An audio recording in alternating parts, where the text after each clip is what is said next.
Приветствую всех на канале «Жизнь отельера», где мы говорим про отельный бизнес изнутри. И сегодня я буду беседовать с генеральным менеджером отеля Marriott Voronezh Халедом Хомси. Халед 23 года в индустрии гостеприимства и все 23 года с компанией Marriott. Начинал он в F&B и дорос за это время до генерального управляющего, генерального менеджера отеля. Халед любит кататься на лыжах, ходить по пересеченной местности, ну и любит готовить. Самое любимое блюдо, которое он готовит дома, это паста, причем паста всех видов. И также его очень сильно вдохновляет выражение, сказанное Биллом Marriott'ом: «Success is never final». Успех никогда не является конечным, то есть нужно всегда вставать и двигаться вперед после даже того, что ты сильно добился. Халед управляет отелем в 321 номер и с огромными конференц-площадями в 1100 квадратных метров. Перенеси его в Москву, и он составит отличную конкуренцию любой конференц-площадке города. В общем, замечательный лидер и руководитель. Халед, hi! Hello, everyone. Hello, Jacob. Hello. How are you doing today? Very good, very good. How are you? Glad to be here. Yeah, I'm also great. Thank you for joining our channel, being ready to answer some tough questions. So we start with the general situation in the region, in the Voronezh city. So please tell me, who can enter Voronezh via airport today? All domestic flights are still available. Obviously, we don't have international destinations that are open or restricted. So everything is somehow as usual as before. It's just at a reduced schedule of departures and arrivals. So, are there any restrictions or different restrictions for people coming from Moscow, which we know is more infected or has more infected people in it, or St. Petersburg or other Russian regions? Any difference between them? Or there are no requirements for any different restrictions depending on which regions people are coming from. It's we have no quarantine to anyone. Doesn't matter which regions they are coming from. Do you know if any specific measures are taken in the airport, like temperature measured, or you have to have the spravka for some to get in, or something else? No? There is no specific documentation for entering. Nevertheless, measures regarding wearing masks and temperature measures is applicable for everyone arriving and departing, yes. Mm-hmm. Are any restrictions on those who arrive by car or train? Is it any different from others? Actually, the same measures that are as per air. Of course, arriving by car, there's no temperature measures at certain point to the region, but we do that at the hotel. What are local city restrictions now? Like, I mean, what businesses are open or closed? And what are plans for next week? Something's going to change, open, some restrictions are waived. Can you elaborate on that, please? Currently, we are in phase 1, and basically what that means is that there are markets open, shops that are under 400 square meters are open with single entrance, malls, of course, non-food related shops and stores are open and operating. Requirements for the city that everybody that's out should be in mask. No requirements on gloves, and everybody should be out, should respect a certain social distancing measures between themselves in terms of queuing. So restaurants, cafes that are outside in the hotel as well, not open as for now. Okay. So if I come from St. Petersburg on leisure purpose, can I stay at the hotel today or not? Not. For now, we are not allowed to take leisure guests. We are only allowed to take business travelers. We do require documents confirming that the reason for the stay and the purpose for the stay is for business. And we are able only to register guests as per that document. Mm-hmm. When restaurants are going to be open? Now, according to the basically restrictions and phases, we are, as I said, in phase 1 now. Restaurants is planned to be on phase 3. Again, it's all really a step back and two step forward sometimes. So we take it as instructed.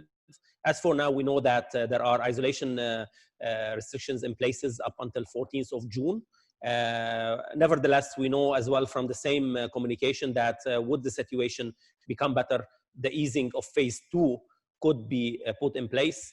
But that's, of course, all depending on the number of cases and all depending on the criteria, that the 3 criteria that are from the health department. Mm-hmm. Okay, clear. So expect it to be open beginning of June, end of July, or beginning of July, end of June. Exactly. More. Towards the end of June, beginning of July, yes. Oh, okay. Let's go towards your hotel specific questions. Have you closed your hotel during this period from March to June?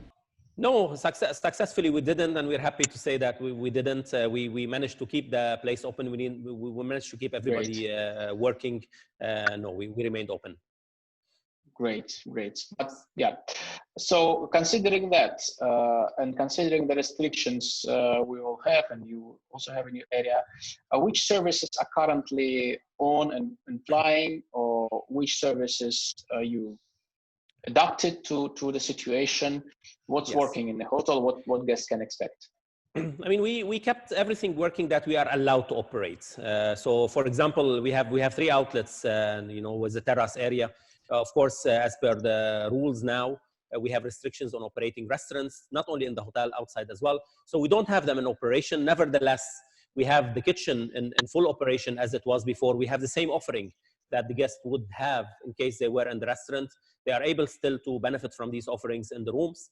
We are serving takeaways in case guests would like to order from the hotel outside as well. We maintain these offerings also. So basically, the only thing that's different is that we don't have the facilities of the restaurant and the space of the restaurant in operation and available for our guests. So I arrive to the room. I have menus of 2 a la carte restaurants plus breakfast menu, and I choose from any of them. Yes, exactly. That's a great offering. Not every hotel actually kept that. Yes. Amazing. And of course, if guests, we have what's listed on the menus, but if guests would like to have a certain preferences, our kitchen is on operation. It's 24 hours, and we are always 24 hours. You keep it 24 hours room service. Yes. And all menus also available 24 hours. No, there are certain items that are not available, especially for overnight period between 12 midnight and 6 in the morning. But at any other times, all the menu is available. Great. Have you managed to keep the team, considering you're open?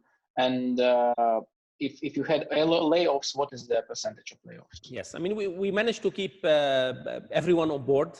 We managed to avoid layoffs in the team.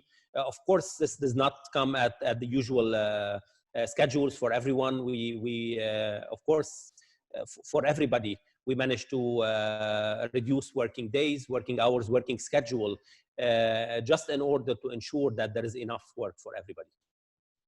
Well done. Okay, let's move towards anti-COVID measures. Which of them you've already implemented in the hotel? I mean, public spaces cleaning, room cleanliness, and social distancing. Can you elaborate on that, please? Sure. I mean, of course, this is a very, very important and a big requirement for now. We put in place everything that we were able to do straight away from the requirements. As a Marriott hotel, we already have a very strong cleanliness requirement for the rooms with very specific chemicals that we have to use. So that was already in place. What we've done is intensified the rhythm and how many times things are being done, whether it's a public area cleaning, whether it's the measures in terms of room cleaning as well. Now, in terms of advisory messages, we adopted this fully. In all public areas, there are, in many areas, reminders basically for our guests, whether it's on a visual on screen, whether it's on stickers on the floors to advise the guests to respect social distancing, reminders about wearing wearing masks as well.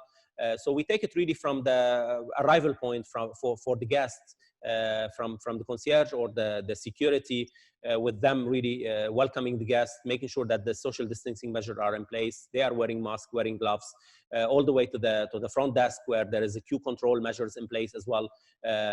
Stickers on the floor advising the guests, where to stop and where to hold, all the way to the reception desk itself, where surely, the 1.5 meter would be a little bit hard to maintain in case a guest checks in.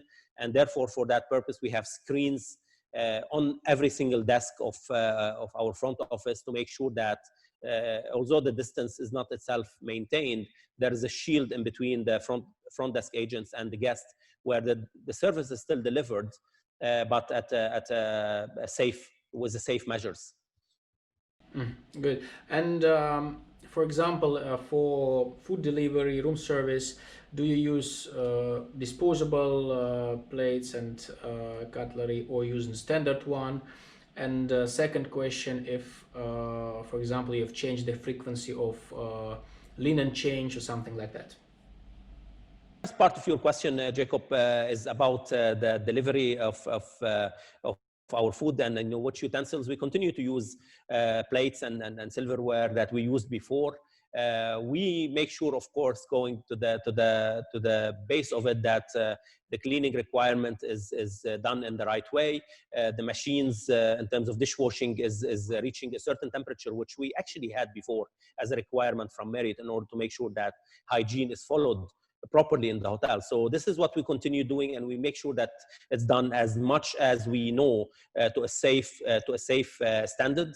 So that's from the delivery. Now, from the room service delivery itself, we try as much as possible to avoid entering guest space, and we alert guests to this. So we try as much as possible to make the delivery only to the door. And we advise guests that we're doing this for their own safety and for associate safety. We try to make sure that as well, that the distance is kept between the guest and the server themselves once the delivery is being done. Now, for linen and cleanliness purposes as well, we do advise the guest upon arrival that the room has been cleaned, has been inspected, and has been sealed for their arrival and for their own safety. We do advise that in case they require any additional services, any additional cleaning, to let us know, and we would not do that automatically unless we get that requested by them. Now, for deliveries as well, we need to make sure that everything is being delivered at respecting hygiene standards. So almost the same as would be done before. Before, for a very simple example, guests would require an additional amenities. They would call us and we'll deliver that. We'll access the room, we'll put the amenities in place. And now we do it just a little bit different. We have a special bags where we put the additional amenities that the guests requested, and we just hang that on their door. And we advise the guests that, it's available for your pickup. You just need to open the door and take the amenity by themselves. Reasonable. Yeah, yes. Reasonable. Yes. One of the most popular questions from social media we received, can your hotel fulfill all the Rospotrebnadzor requirements? And we all understand there's a cost behind, and that's a huge cost for everything you mentioned and above and beyond. And how this will influence your rate, if it will influence at all. So here, maybe you tell, is the rate any different from last year, same period of time, etc. Please. Yes. I mean, of course, it's a difficult question, but the requirements are clear, are available. Some of the requirements, they require time to be executed, just simply because you need to buy chemicals, you need to buy equipment. So some of them are in place, some of them are in the pipeline to be executed. Of course, they all come at a cost.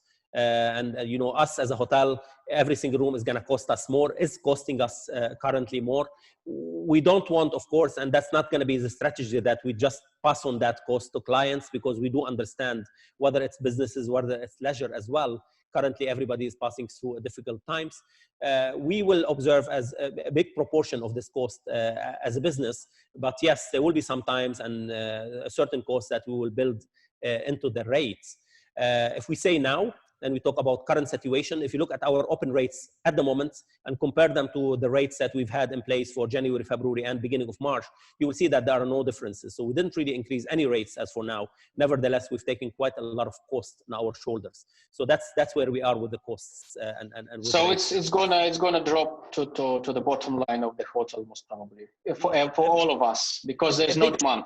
Absolutely, a big proportion of it. And it could be easy just to say, look, this is the cost of an additional requirement, and we'll just pass it on to the clients. But we don't see that this is the right thing to do from our side as a business. I agree with you. Yeah. Yes. Yeah, I agree with you. I agree. Yeah. We've discussed that currently the person coming to the hotel in Voronezh should confirm the purpose. Please drop me a message when this is going to be waived, and any guest can check in and come to Voronezh and stay at the hotel, because it's very important. I believe that it's going to be waived quick, maybe mid of June. So yes, please drop me a message and I will share with our audience. Yes, absolutely. That will be my wish actually to you, Jacob, because we also can't wait for that. So as soon as this is in place, we will be definitely sharing it with the world. Fortunately, for example, in St. Petersburg, there is no such rule. So yes, we're looking forward for that rule to be waived, because we're looking forward. I think it's a stupid one, huh? A stupid one. Yeah, it is because again, how do you know that somebody is actually on a business trip? Why do we as a hotel need to ask a paper? You ask a paper or something. Yes, we do. What should be the paper? I am on the business trip or what? Yeah, I mean, there is what is that? There is a certain form called N10. I don't know why it's coded like this, but it actually says, from which company it comes. The paper just need to have a stamp of a company to actually. And the officials check it, or they can check it, officials? Officials said that they can check it. As a matter of fact, as soon as this rule or restriction came in place, we did get called from officials to say, look, just to remind you that this is in place, and we will be inspecting you at any time. So we obviously have been respecting this rule. Yeah. So let me know when this go away. Okay? For sure, with pleasure. Okay. I think it's a good start of this format, and thank you very much for accepting the invitation. Thank you. Pleasure. Let's see how our audience will react, and I believe we will continue this practice, and we will meet again. That's very interesting. Online, thank you very much. Thank you, Jacob. Offline soon. I believe it. Okay, great being here. Thank you, everyone. Thank you. Can I mention your Instagram for our people? Of course, go for it. Go for it. Agreed. So great. We keep in touch. Thanks, Haled. A lot. Thanks. Thank you, Jacob.